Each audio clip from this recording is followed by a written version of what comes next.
Hola, hola, ready for the segunda parte of the Debir Tirar Más Fotos inspired book series? Strap in because this is a lot that we're going to get into with this book. This book was beautiful, heartbreaking, so much. I mean, it's a mixture of grief, it's a mixture about power struggles, spiritual cult vibes. It just has so many things. And you're just left being like, wow, I want more. So, without further ado, if you haven't liked, hit share, subscribe, like, dale todo eso, and let's get into the video. As you can see, I am very Puerto Rico today. Shirt was through a fundraiser that LPI, through a different class of LPI. I believe it was 2020's class or 2021. Can't remember, but pretty dope shirt. And then hat I got off the TikTok shop, so that's where I went, in case you were wondering. So before we get into it, a little bit about who Xavier Navarro Aquino is. According to his book, he was raised in Puerto Rico, born and raised, excuse me. His fiction has appeared in Tin House, Timothy McSweeney's Quarterly Concern, and the Guernica. He has been awarded scholarships from the Bread Loaf Writers Conference and the Sweeney Writers Conference, a McDowell Fellowship, and ACLS Emerging Voices Fellowship at Dartmouth College. Navarro Aquino is an assistant professor of English at the University of Notre Dame, where he teaches in the Master's Master's Fine Arts Program, MFA. So this is a little bit about Xavier Aquino. I tried to look up some information about him because, like I said, the book left me like, wow, I need confirmations of some things. 'Cause I was like, you ever see that meme of like, It's Always Sunny in Philadelphia, where there's like, the guy has like the cork board with all of the red strings? Because I was like making connections, child. I was just like, oh, and this, and this, and this. And so I was like, I need to know and see who this man is. And so I really couldn't find much of like a social media presence, but I did come across a YouTube video which I will link below. I believe it's called it's a politics in prose video. It's like an hour length video where when I was hearing him speak, he was confirming things that I had got from his book, and I was like, yes, I was right on the right track. Good. So speaking of the politics in prose video, we got like, it was like a real intimate video during 2020 in the pandemic time. So he was being interviewed by the folks of that platform, and he admitted that he almost didn't write the novel. It He wrote it in 2019, but almost didn't write it. And then when we get into the conversation of who Camila is in the book, she and her sister in the book is inspired by two real life sisters from Puerto Rico, elderly, of course, where he came across, I believe, like it was like a news clipping that prior to Huracan Maria, one of the sisters was in like a nursing retirement home, and the one sister felt like she was better off with her, ends up taking her out of the retirement home, and eventually, unfortunately, the sister passes away, and the grief of that with the sister. Um, he brought up a really good point, just about the real life disconnection that folks on the island had, which was the lack of communication with cellular towers.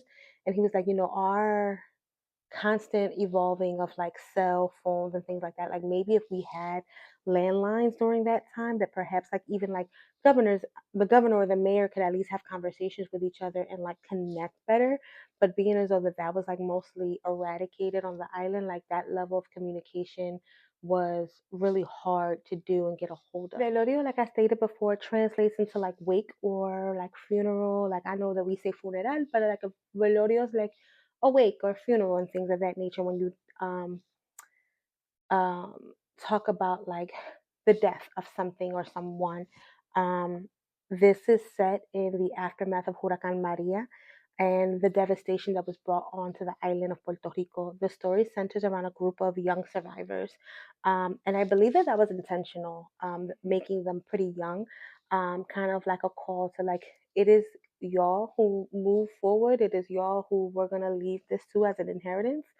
Um, with these, once you get into the different like points of views of these characters, you start to see like, what are we in for, and what are you going to do with these thoughts as we move and ascend into our future.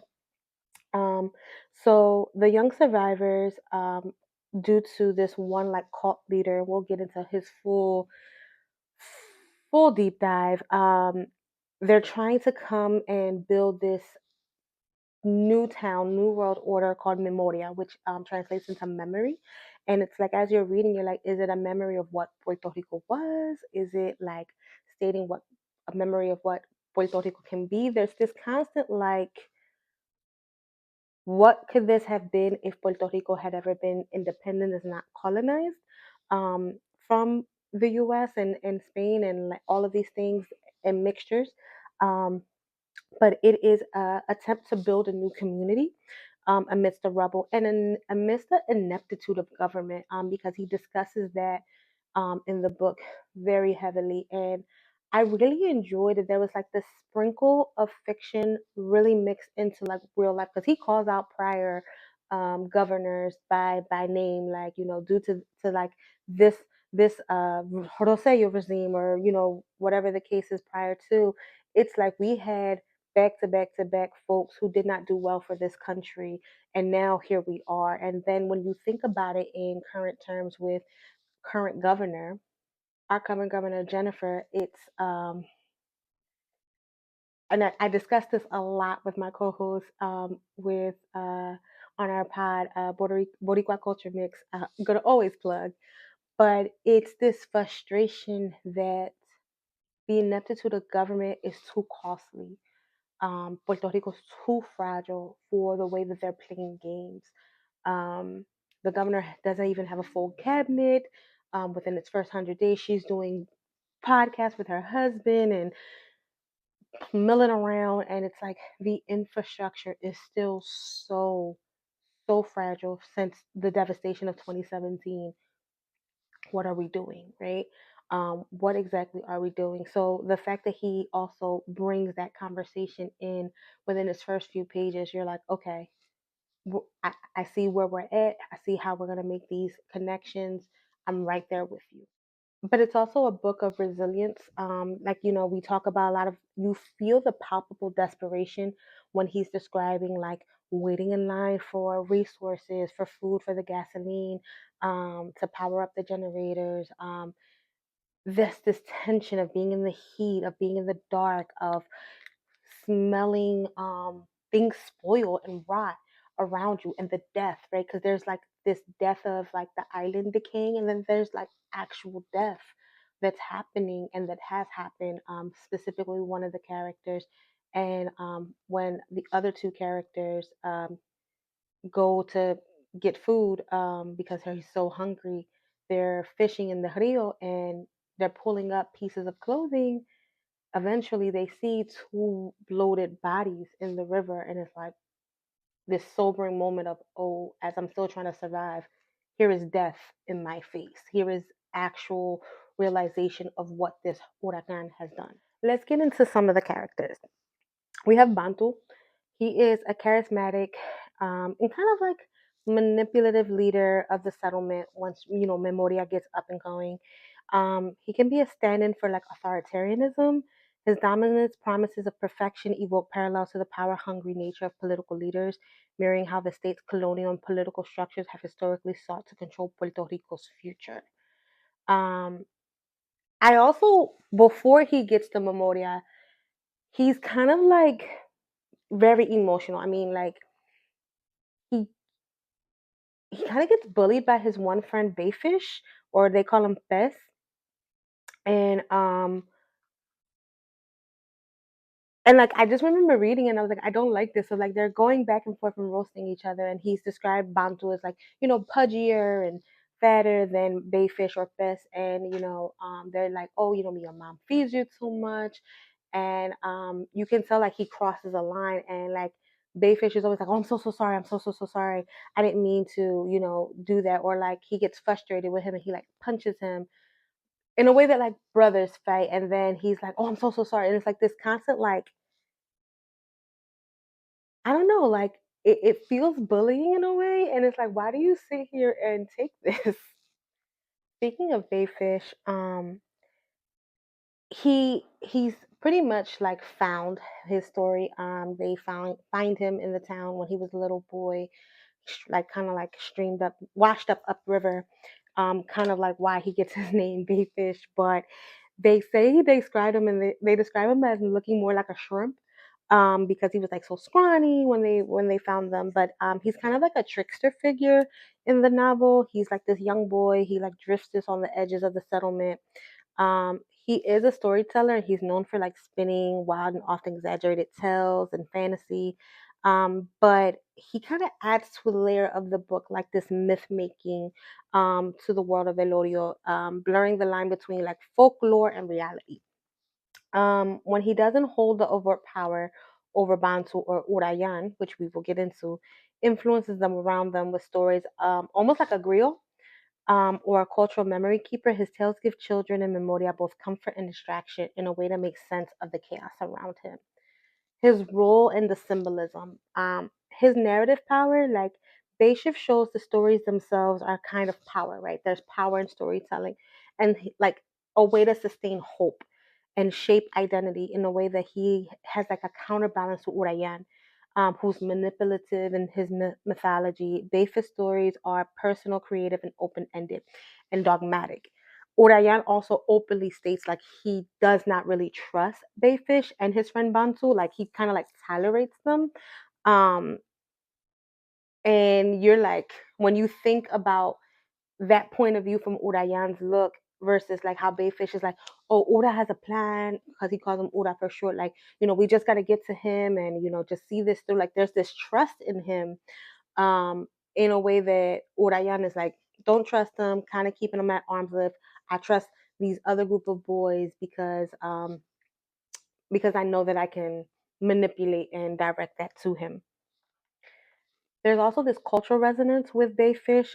In Puerto Rican culture, oral tradition, storytelling are vital for the preserving of the collective memory. So, like, his presence honors that really, really well, showing that heritage.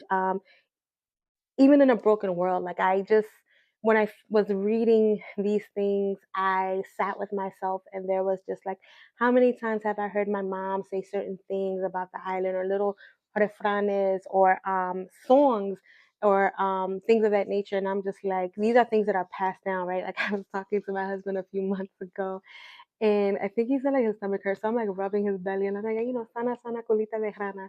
And he's like, huh? And I'm like, oh yeah, heal heal like a frog's ass. He was like, why would you say that to me? And I was like, listen, I don't know, but this is my country's brujeria and I'm gonna stick with it. So just say it over where it hurts and it's not supposed to hurt anymore. But like it made me think of like a lot of those refranes, like, coge consejo and no llega viejo. Like, if you don't take advice, you'll never get to old age or to eventually be wise yourself. Um un clavo saca otro clavo, like, just all of these things that like they had to have some origin point somewhere, and like when you're hearing them now, I think that I'm in such a space to receive this. I'm such in a connected and wanting to continue to be connected with my culture that it's like reading his character and how he was providing comfort in this, fictitious utopic town or dystopic, the point depending on how the book continues, was just like, okay, I can see the importance of him, because in the early chapters of his point of view, I was not liking him. I was like, you are a meanie panini. Why are you treating my boy Bantu like this? No me gusta. The book opens up with Camila, and I'm glad that I was able to watch the Prose video that Xavier was on, because he did confirm for me that I felt like she was kind of like the heart and the glue of the story. So Camila's a teenage girl. She's a little bit between loyalty and disillusionment. She represents like the heart of the novel and for searching and belonging, and is always suspicious of Bantu's heavy-handed rule. When we meet Camila, she's discussing kind of like Huracán Maria's coming. And she's in her home in Utuado with her mother and her sister Marisol. And this is who the sisters that Xavier from the news clipping are based of. So they're in her mother's room. the storm is coming up, and her mom is doing her best to like distract them. She's singing La Lupe songs, and if anyone has ever heard La Lupe, she's very animated and has like all of these like riffs and runs and gritos. And Marisol grows tired of it, and she's like, "You're so loud! Oh my God, you're almost as loud as the storm. Like I don't want to stay in the room. I'm gonna go to another room." And she's kind of like warned, like, "No, like stay here with us. Like we really feel like you'll be safe here. Like stay here with us." And then eventually she meets her demise. The next day through a mudslide, she passes away. What's interesting though is the inability to let that grief or accept this death, right? As I was reading, in the opening of the book is like, it wasn't until after I dug out her body that I learned how to love my sister Marisol. Whoa. How many times have we lost someone and it was like, damn, it's now that they're no longer here that we have this regret of not caring, doing, being there for. So like that was a huge grab, first sentence into the book. Um, but it got me to think about other things about something like a natural disaster and when it comes to grief, specifically something of this big demise like Huracan Maria, because Camila ends up taking her dead sister Marisol wherever she goes as this like form of remembrance. And as I was reading and writing in the margins of my book, it was like there's this inability to like grieve properly when such a big natural disaster comes around. Like you don't have time for the rituals and the traditions that you're used to, that you're accustomed, right? Like you can't just go down to the funeral home and be like, all right, on this day this is what we're going to do. And it made me think about a time when we were all collectively going through that, which was the pandemic. I mean, I remember seeing videos of like the Catholic Church with the water gun still trying to baptize a baby, and I'm like, what are you doing? But it's like they're trying to reinvent the wheel and still get through these traditions, right, and these rituals. But I just remember being like, there's an inability to just grieve. And then her mother is a very pious woman, very firm believer. And Camila writes, Mommy started losing faith as time passed on, and that's when I started to worry. So it's like this, like when my structure and my foundation is starting to look differently, what do I do in these times? But even more so to the death of her sister, she goes, when you are lost, you never forget your home. That was one of the most beautiful quotes that I definitely loved. Hello, home. But this was the poignant part about me recognizing that Camila or like folks around this time just could not process grief.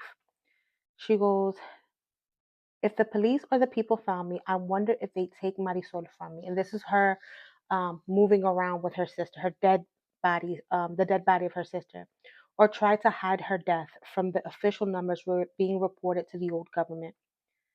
Mommy told me that Theo knew of makeshift grave sites. There were so many stranded bodies drowned by the forces of water pillaging houses, and because all of the phone lines were destroyed, the alcaldes of the towns and the cities of the island could not justify the dead to Jose. I knew in order to keep Marisol away from all that, she needed fresh air, the moon, or the burning sun, anything to keep her alive here with us, however small a piece of her I could trap in this world. Again, holding on, like I can't do that. And that passage just spoke to a lot of what we know now in the aftermath of Huracan Maria and the deflated numbers. As I'm doing this series and trying to connect to Debir Tirar Más Fotos, at first I was going to connect to El Club because the visuals, you see a lot of like the Huracan Maria, what was that word? Like the weather reporting of it. But then I just like sat with myself and I was like, no, Una Velita is the perfect connection to this book, although it's not on the album, which I was very surprised for it not to be on the album, considering it's so Puerto Rico centered. But one of the lyrics that really like made the crossover for me was when Bad Bunny goes, fueron 5,000 que dejaron morir y eso nunca se va a olvidar. It was 5 mil that y'all left to die, or yeah, y'all left to die, and that's never going to be forgotten. Um, there was so much misrepresentation and underreporting during Huracan Maria, and it's like not necessarily maybe like the actual hurricane may have killed him, but it was the ineptitude of government, the lack of resources. I mean, even after the fact, we found out that there was like bottles of water that were stashed away that could have helped so many people during this time, and people never got hands on vital resources. This book invokes that rage, and that hurt, um, and that frustration. And I think that through these characters, you start off being like, oh, I can't be like that, or I can't think like that. And then once you put yourself in the space of desperation and the lack of your government actually doing what they're supposed to do, you think of it like, oh, that's right. I could fall victim of some cult like mindset if none of my needs are being met. Um, it was just very hard to come to that realization, but it was also this space of like just being myself, like during that time, and not even recognizing it like that, like trying to catch your breath. As like for us, we maybe like 3 days have went by where we couldn't get in contact with our family. But I know others who took longer to finally get in contact with their family and see if they were okay. And then there was the other thing of like, how do we get resources to you? How do we help you? Because everything was just battered. So just all of that sat with me in that space of remembrance. I was working at a nonprofit at that time where we were able to put together resources. But when you think about it, like, did they ever get there? Did people actually ever receive them? How do we know, right? We were collecting water, we were collecting Pampers, we were doing all of these things and making sure that we did not collect money. We wanted things. I believe one of an entrepreneur back in my hometown paid for the balje to go to the island. But either way, it was a very, for us on the mainland, it was this like disconnection of recognizing like, but doesn't the government have a plan? And it was like the beginning of, oh, these people don't know what the fuck they doing. And because they don't know what the fuck they doing, so many people are gonna be harmed. And I just remember sitting here in this thought of like, this is Huracan Katrina, right? Like what they had, what happened to New Orleans. This is the same. And I was like, once the dust settles, they're coming. They're gonna come and they're gonna buy up and they're gonna price us out, and we're going to lose a hold on the island. And that is exactly what has been happening since Huracan Maria.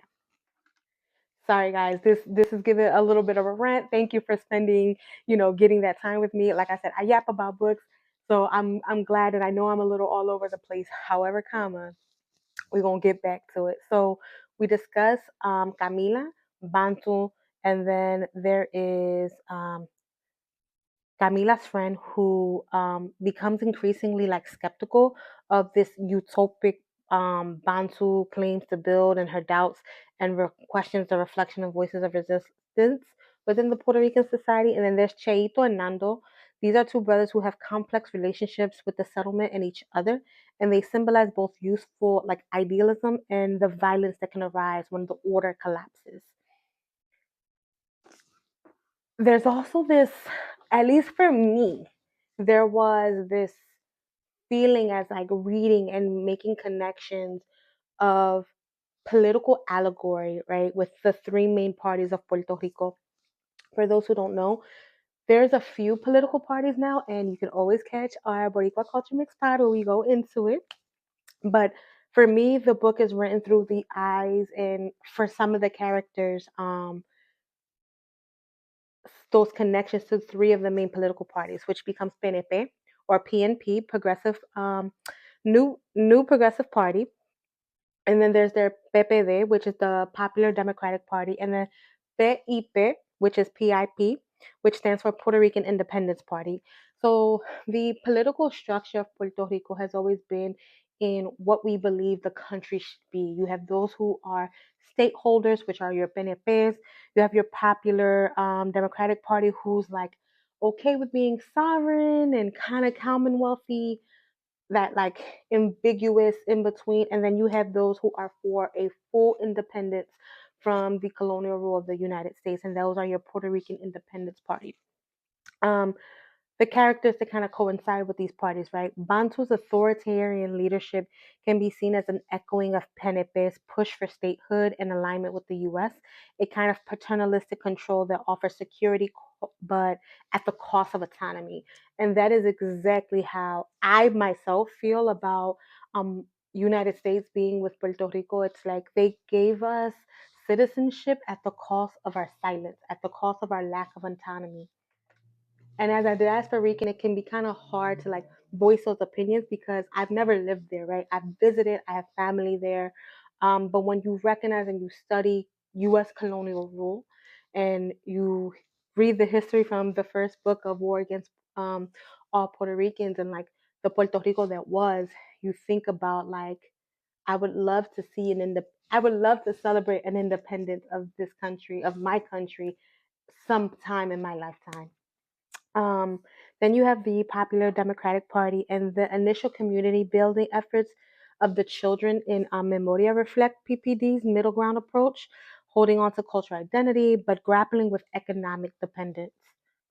And then you have the Puerto Rican Independence Party with characters like Veronica that has rebellious teens channel the PIP spirit of resistance and the critique of colonial system. As I was also reading, there was this like connection to like Lord of the Flies. Um, in that like that's that book, a bunch of like young children, young guys, their plane crashes. Um, quick summary: their plane crashes, and they're left to like build a community amongst themselves. And similar to things like Animal Farm, you'll quickly see where certain political ideologies start to rise. And for me, when I was reading like Bantu's character, at first I was likening him to Spectacles in the book. And it's probably because of how he was written in Velorio of like being pudgy. Spectacles was pudgy, but they call him Spectacles because he had glasses. But Spectacle in Lord of the Flies was very logical thinking. Like he kept this like, y'all are wildin', let's calm down. The approach in which eventually both the quote unquote level handed character and the one who went full off script was like, you gotta go. And for me, when I was reading Lord of the Flies back in high school, that was like the killing off of intelligence, the killing off to reasoning. We don't want that here. Whereas with Bantu, I likened him to him in the beginning because of this emotional intelligence he had. Later on, it was due to manipulation, but I was able to kind of like read through in that space. But like William Golden's Lord of the Flies, Velorio is a tale of young people trying to survive in a world without guidance, right? Both of the novels explore how quickly innocence erode in the face of chaos, show how power can co-opt even well-intentioned groups, and suggest that civilization is a thin veneer. Once stripped away, violence and tribalism will always emerge. And then there's another theme that just coincides with the book, which is grief, right? Velorio does mean wake and funeral. And the grief and loss of loved ones, the grief of actual physical structures of homes, sense of safety. Puerto Rico's collective mourning after Huracán Maria becomes super personal and visceral through the novel's characters. This grief also fuels a yearning for transformation when, whether it's Bantu's community or through personal acts of rebellion, you just feel this sadness and this pesadilla, this burden of trying to go through the states of grief. But how can you do that when your needs are not being met? Back to Camila's character, she is literally holding on to her grief through the body of her dead sister. in this representation and not letting her go. And mind you, the body is decomposing very rapidly, by the way. And she said, "Oh, I just need to get her water. Oh, I need to get her sunlight." Oh, and it's like this like fantasy of not being in denial, right, and not being able to confront um, the literal death of her sister due to the fact that your world's in chaos. Like, how can you actually find a grasp of this when you cannot literally do your normal rituals when these things occur? One of the other characters we meet is Moriviví, which literally translates to die and live. It is a small plant. Her name represents it is from derives from a flower that is found in Puerto Rico. And it, like I said, it translates to die and live. You touch it and it like shrinks and then eventually it blooms so beautifully. Um, Similar to who this character is, right? Um, the jester is at first like she has some spunk to her, um but it's in this self-defense mode. The name in itself is a perfect metaphor for her character, right? It's fragile yet resilient, marked by the trauma of Huracan Maria and her determination to keep going. When we meet her, she's with her friend Damari, or Veronica, and she they're waiting in line at the golf station, and again waiting for resources for gas, and super frustrated. They're seeing these kids show up in red, right? Because like her and Urayoán's meet kind of like sync up in the beginning of the book, and she's like, "What the hell is going on?" But and like so the kids are masked up, so she's like, "These kids, they're kids. Like I'm gonna go see what's up." And she says that she always carries a knife on her, so she goes up to one of the kids and he's like, "Yo, you need to step back. You need to get back in line. Like, back up off me. Don't make me." And she's like, "Don't make you do what? Like, you're not about this life. What are you doing? I have questions. Where's Orion?" And he's like, "Yo, go back over there." So she pulls up a blade and sticks it up to his neck, and he like winces, and she's like, "Oh, you're just a kid." Like, it's this realization of you're just a kid. Like, you're really not about this life. So she eventually goes back in line. That same setup, Urayan eventually shows up at the end of the night with a diesel tank. So there's like rumors that he's like stolen this diesel tank, and he's like telling folks to like, stick with me, kid. We're gonna go far, type of thing. And when we get to Urayan, this man, his first POV breakdown, I was like, oh, yuck. Because, like I said, it's this like grandiose of it all. Um, but it was just very much yuck. And that's where we get the conversation where he's like, "I don't really trust Bayfish and his little friend Bansu. I only trust the Reds," is what he calls the kids. He's like, "Those are my pets." And he like specifically picked up like homeless kids in desperate need. And it got me thinking about, how does propaganda start? How does these fringe groups start? It comes from someone promising the world to a disenfranchised group, giving them the basic needs being met. They're doing his bidding. That night he shows up at the plaza. He's letting get people get a sample of gasoline for their like tanks, and these two young gentlemen, they're like filling up like four of them, even though he said do one. And like he follows them into the town in the darkness, and his pets, as he calls them, follows him through. And they're like being menacing. He's like, "Oh, let me and my boys help you carry these things." And the guy's like, "Listen, like we're good. Thank you so much for what you've done. Like we just want to go home.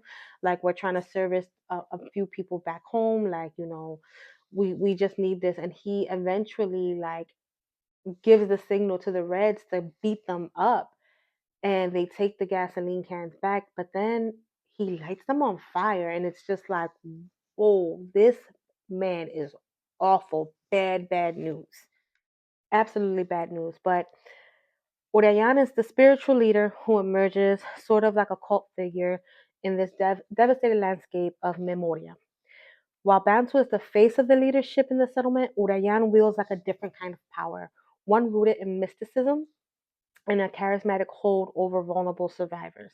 His name is drawn from the Taino cacique who resisted Spanish colonization, suggests a symbolic link to the island's pre colonial past and the ongoing struggle for identity and self determination.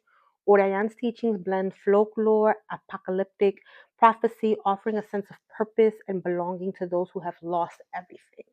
Yet beneath the veneer of the spiritual salvation lies a darker reality. He exploits grief and the disorientation to manipulate his followers, twisting their need for healing into devotion of his own mythic authority.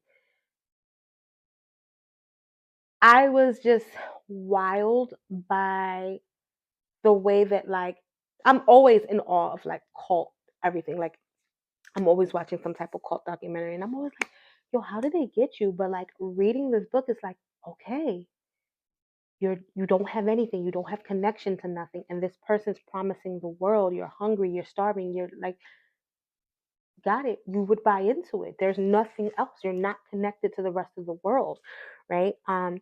Urayan's character can be seen as like a commentary and a lore on radical ideologies or messianic figures, which is like messianic being like the coming of Jesus or a second coming or third coming in times of crisis.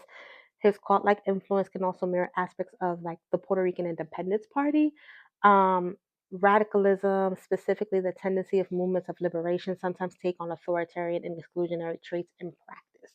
And this is where I also wrote in my notes, like, I've been sitting here, I'm like, what does revolution really mean? What does revolution really take? If we go and do the same thing as our oppressor, how is anything different? If we take a different route, do we get the same results, right? When it's time to make such a stance, what is the actual right passage? And it is building community, but not like this, right?